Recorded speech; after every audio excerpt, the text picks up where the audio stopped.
Now, basil makes this the most interesting of all of the fragrances in the line, as it's very different from the typical blue scent. In fact, it's not a blue scent at all. Luckily, they put it in a grey bottle to emphasize that. But this is completely different from the original Only the Brave line, apart from it takes that slight green nuance from the Eau de Toilette with that coriander, and really goes extra mile and makes it a spiced cookie almost flavor. Spiced cookie scent, I'd say. Because it opens up with a very sweet green apple. I'm going to spray it in the air because this one lasts quite long. Oh, yes, yes, yes. It's got a very nice licorice note. It comes out, it's the middle note. Licorice is a middle note in this. Sweet, creamy, slightly anisic at the same time. It's got that lactonic vibe from the there's a amberwood in the base. Yes, amberwood, and the sweetness of green apple, and the slightly bitter, and the slightly and the green spiciness of basil. So the basil is giving it a natural spice to it, a natural green fresh spiciness to it, and the sweetness of the green sweetness of apple is making it like a green spiced cookie, because it has that spiciness and has a sweetness. And then it's continued by a little bit of cardamom to give some green spicy sweet aromatic note. Really puts it into that gourmand territory while still being aromatic and fresh. A little bit of spiciness from basil, but not overbearing. You get some hedione in there, which is a white floral, which is quite it's actually, I think that's where the word heady comes from, heady, or which is like an opulent white floral, something that is thick, dense in its creaminess and smokiness almost, but it has a floral powderiness, I say. But this isn't powdery. This is sweet white floral, almost as if it was a syrup, because it's really gotten into the sweet apple and the amberwood in the base, that's making it resinous. The slightly woody note in there of amberwood is just adding to the creamy effect of the sweet hedione. It's a sweet white floral with tiny bits of green touches, like the leaf of a fern, no, the leaf of a stinging nettle almost. A stinging nettle, the actual smell of it is quite fern-like and bitter and green. Yet it almost has that sweet white floral like jasmine and gunyak wood, but it has that fern-like green bitterness at the end of the floral syrupy note. So this is aromatic, slightly syrupy, sweet, spiced with that basil, the sweetness, that the sweet green cardamom, which is not too natural, but it does add its little spicy touch to it. And you do feel touches of the almost like the skin of cardamom, the outer dry skin of it, that's a little bit rubbery. So I think that's where people get this plastic smell from. But that's actually cardamom, and it's the camphorous leafy note of the hedione. So there's a sweet part of the white floral, and there's a slightly sour note. If you smell Sauvage Eau De Parfum, the 2012 version, this has hedione in the middle, and it also has a main note, and vetiver in the base, as some citron on the top, and it's a little bit bergamot, and that's very sour as well. But it's more of a sour fresh, so it doesn't go into its aromatic territory. So definitely check this one out if you want something that is comfortable for the street, let's say, because it has some sweet warmth for when you want some comfort for yourself, and it has some interesting aromatic spiciness from the basil, which reminds people of a spiced cookie, which is great for the festive season in autumn. But I wouldn't wear it in summer because I think that the vanilla and the amber may be too cloying in the summer and make it even sweeter. And this is sweet enough in the autumn and winter time without having to mess with it. So that is great for casual wear. All of the Diesel, only the Brave line are great for casual wear. But this is the everyday Hadouken for somebody who hasn't mastered the Blue Flame yet. Um, no, the Blue Flame one, the original one, is the Eau de Toilette. And I'll get into the super fresh Juniper and Grass Note one later. But let's stick to the aromatic one. Great casual scent. Gives some warmth with the amberwood and gives some mass-pleasing green freshness with the basil and that cardamom. So you wouldn't really know what hit you. So two great ones. Formal, smart, casual, and this is more casual. The next one is a blue scent, but this is something a little bit different. It mixes C notes. It's actually been done a lot of times before. Many times there's been iterations of a blue scent with a bit of lemon, mandarin to give some juiciness. We've seen that in Only the Brave Eau de Toilette as well. But this is very Italian, zesty, fresh in the beginning. It gets that lemon note just right. Similar to Trussardi Umo in the way that it gets that lemon, very zesty and Italian. Italian perfume for me is something that is simple, but they can concentrate on very good ingredients like the cooking. You know, like the tomato sauce would have a lot of tang, it would have a lot of flavor, it would be well seasoned. You know, the meat sauce would not be clashing with any sort of herbal aspect in there. The same with this. This has that zesty Italian lemon. It has a juicy mandarin that keeps it a little bit fresh and pungent, and then the sea mineral notes give it incredible smoothness to the perfume. I'm trying to see if there was no violet, because a lot of sea perfumes, they add violet to give it a touch of sweetness, but the water note, the sea mineral note in this is very realistic. I've gone to the seaside in Brighton, and the O Intense version is exactly as salty as seawater, and that's a bit too much for me. But this is like the salty, fresh air before you go into the sea. Maybe I didn't like the sea because I couldn't swim and I kept on drowning. I don't want to be in the sea, but this is comfortably out of the sea. No, so this is mineral fresh, and the aromatic note comes from juniper branch, which is green, slightly sour, a bitter, almost like a blueberry in the blue fruit of it, but not too much of the blue fruit, more of the branch.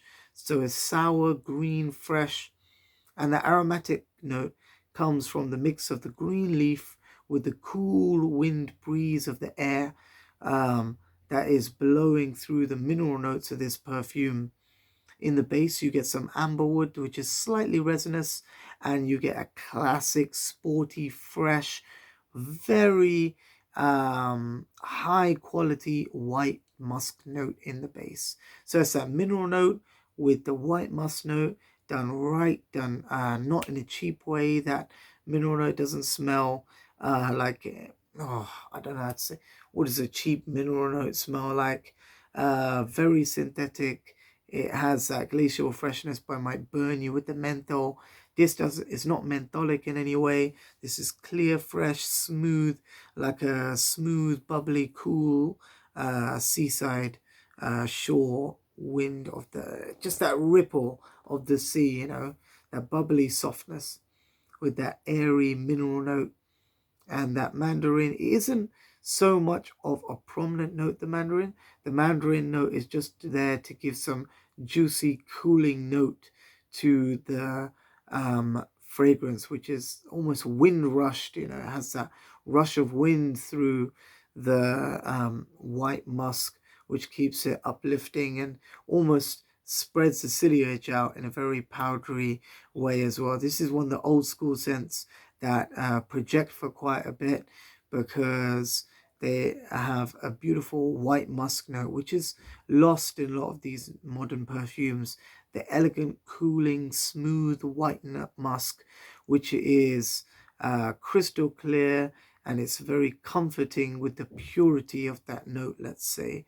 It's almost like drinking Brita water, or let's try not advertise a filter, but you should be using a filter if you're in London, because it is absolute cack.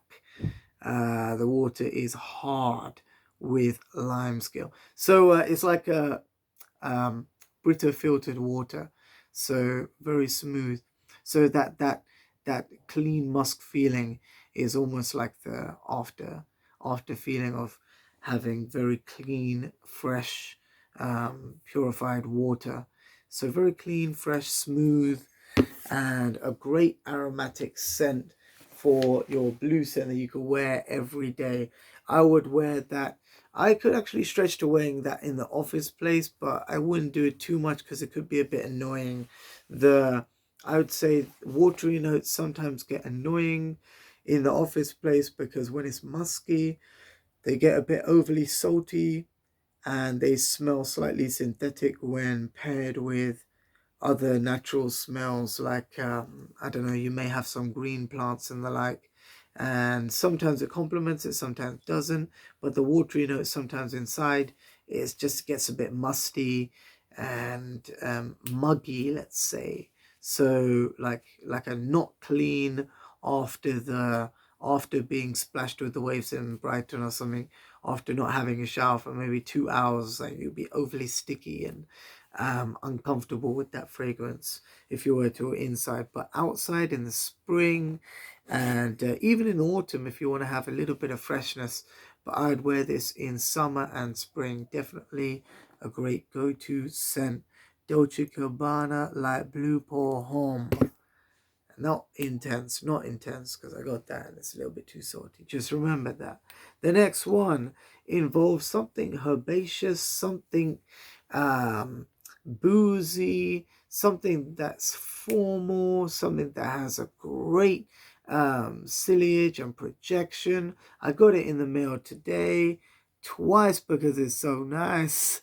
Bentley Intense for Men.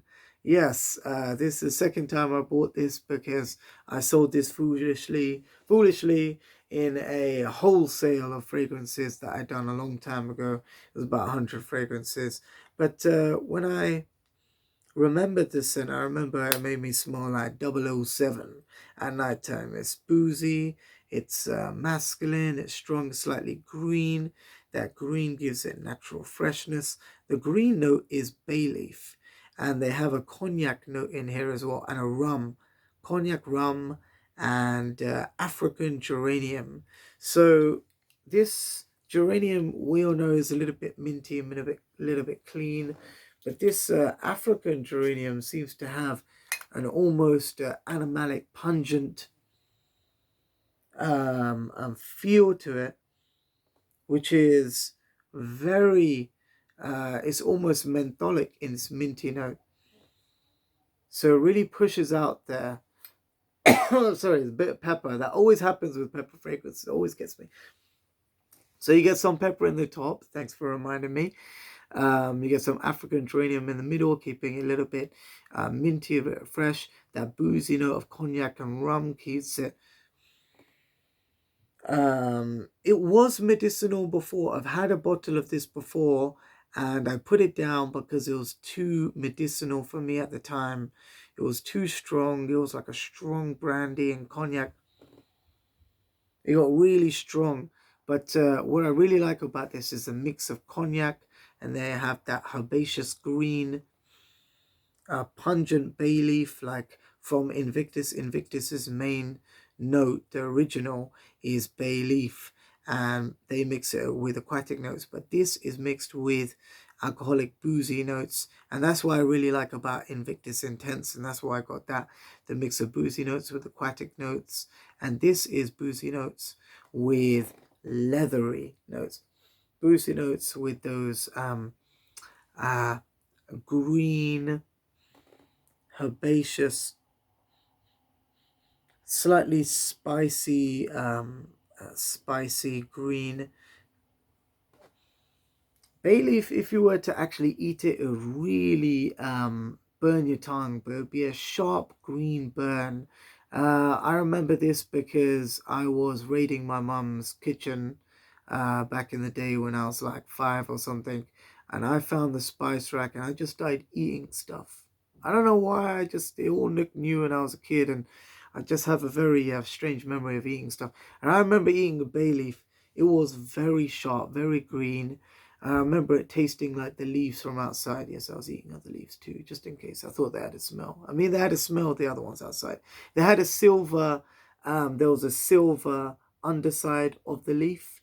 So I thought that you could add it to dessert, like the decorative gold leaf that was on our desserts that we sometimes had. We sometimes had saffron and a gold leaf on top of the rice pudding. And I thought that was crazy that you could eat gold. But there you go. So I thought that the leaf was edible too. But the leaf had a waxy green smell, but the bay leaf was sharp, bitter, and spicy. So the sharp green spiciness of bay leaf is mixed with pepper to give something strong, pungent. That geranium keeps it romantically minty yet sweet in a red rose way. Geranium is a red rose, so it's a sweet, syrupy red rose with a strong minty feel, almost mentholic, but before it gets to that, it is sweetened by that cognac and is roughened slightly by the black leather note. I'd say it's a brown leather actually. It's a black leather with slight animalic tones. Um, it has a slight funk about it, like a car seat almost. So it does remind you of those car seats, those new fresh car seats. But I think that would be fantastic on a tan leather jacket. This, oh yes, yes, yes. That's how I was wearing it before. I was wearing it with my brown leather jacket, wearing this extra leather scent on top to give it that new jacket feel, what's having some slight minty freshness of geranium. That boozy effect made it feel rich, like a 007 kind of thing, just swirling around his drink or something, like he's had a few. Um, but it's got that sweetness from cinnamon. That is the final note that I forgot. Cinnamon, there are some woody notes in the base, but they are just faint, like cedar note or something, just to give it a slight masculine effervescent touch at the end, just a fading warmth of cedar. But it's that oh, that cinnamon that gives it a little bit of sweetness at the end with the cognac. So definitely get this if you want something great for nighttime. But I've worn this in the daytime and it has a great effect on the jacket. If you're wearing a woolen jacket with the light, it projects like anything. The ciliage is about like it blows in the wind. It's great at blowing in the wind. So it's very windy outside and people have smelt me from about 5 meters away when it blows out in the wind, because although you may not be able to smell it now so strong if you wear it, um, in the beginning it powers out. The projection is great for about 1.5 hours to 2 hours, and then it goes about mid-range or being like a nice scent bubble for another 3 hours, let's say, projection, and then it starts to get closer to the skin. Well, actually, more at about 7 hours, it starts to get closer to the skin and everything, where you're starting to really smell it close to the skin, and you might have to smell it. But it has a great 7 hours longevity, very strong, great on a jacket. I think it used to be a lot stronger. That's why I was so surprised, because I got this today, so I was a little bit slow talking about it, because I noticed that it's slightly weaker than before. But uh, the previous iteration of this, I definitely get 10 hours out of it, but I think this is more of a 7 hour because it has less of a boozy characteristic. It does still have a very nice cognac, and that's still central to its theme. But that bay leaf is allowed to shine a little bit more, so it has a better mix to it, and it's smooth and it's more wearable. Definitely more wearable in the daytime as well. So check that one out if you want to smell like 007 in the daytime or nighttime. And the next one, because we're not finished, I still gotta say what I gotta say because we got beautiful perfumes for you. This is Givenchy Gentleman Intense. This has a basil note in the top. It has cardamom, and it has that signature Gentleman Givenchy vanilla in the base. So you may be thinking, what's the difference between this and this? Well, this opens up with basil and apple, so it's sweet and herbaceous.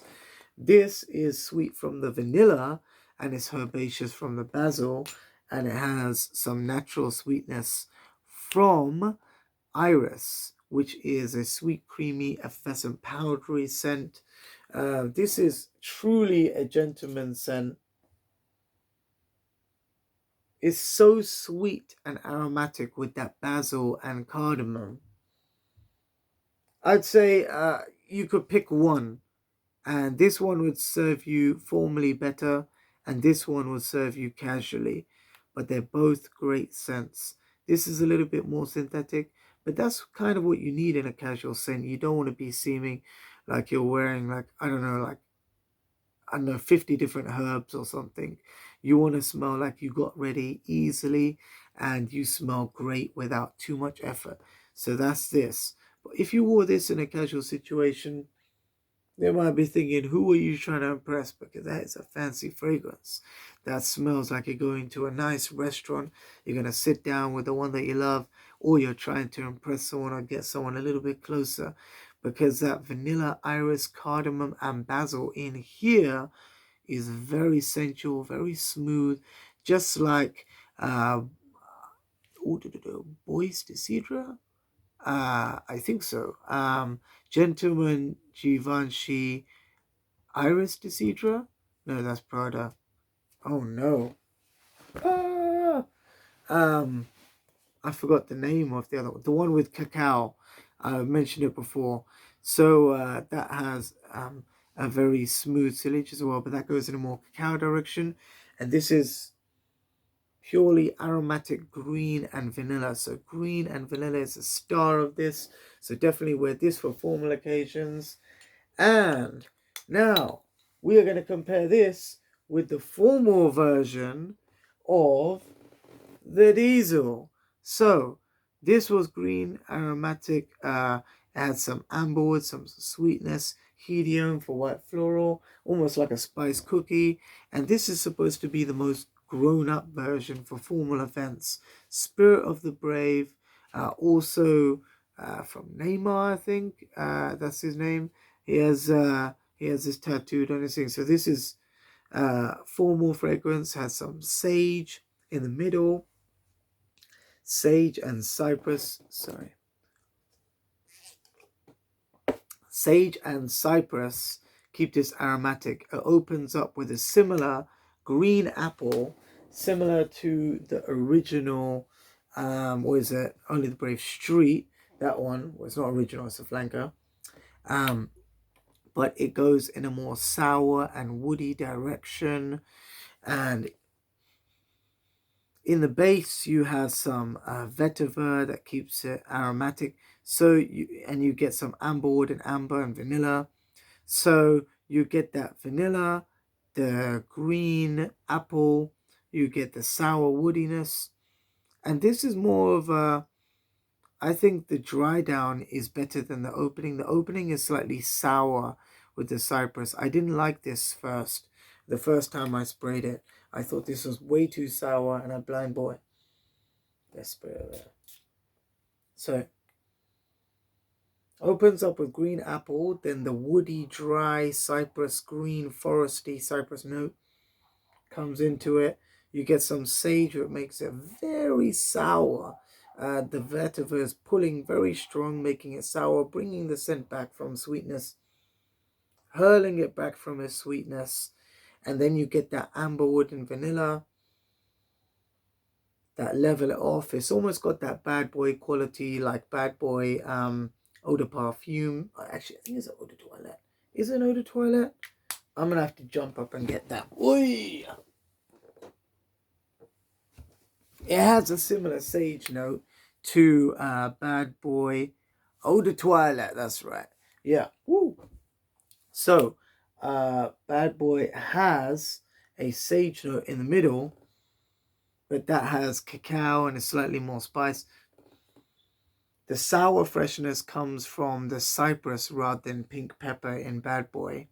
And the mix of pepper, they had white pepper, black pepper, and pink pepper to give it that pungent opening, which is almost fruity and spicy at the same time. This is more sour and goes into a vanilla direction. It tries to do what this does, but I think this is a lot better for formal occasions. This is a lot more serious, and this has a sort of juvenile approach to formal dressing. Yet,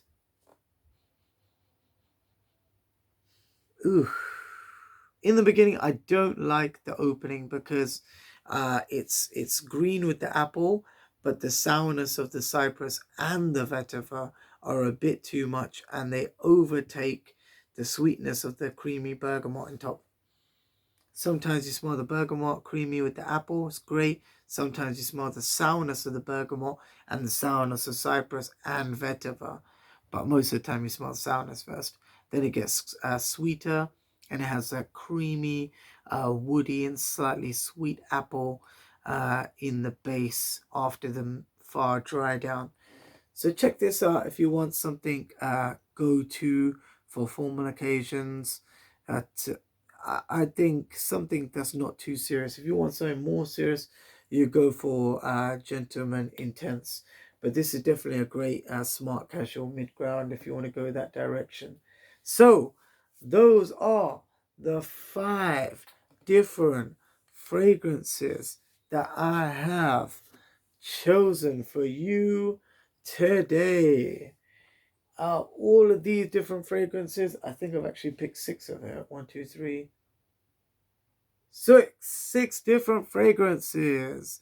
Ba-bang, ba-bang, ba-bang, ba-bang. We're coming at you with more fragrances than I can even remember, because I'm not going to stop until I get the message out there that you should not turn a blind eye to the aromatic fragrances that are a little bit herbaceous, a little bit green, because part of being masculine is having a slight connection to nature, let's say, or the people who like to go out or have an outdoorsy character. So that is what the perfume is trying to do by adding a green element to give you a slightly outdoorsy, outgoing, natural, and hence masculine characteristic through those perfumes. So these have a touch of that. So go out there and find some more perfumes if you like that kind of stuff. But until then, let me know what you think in the comments section and stay fresh. Pow.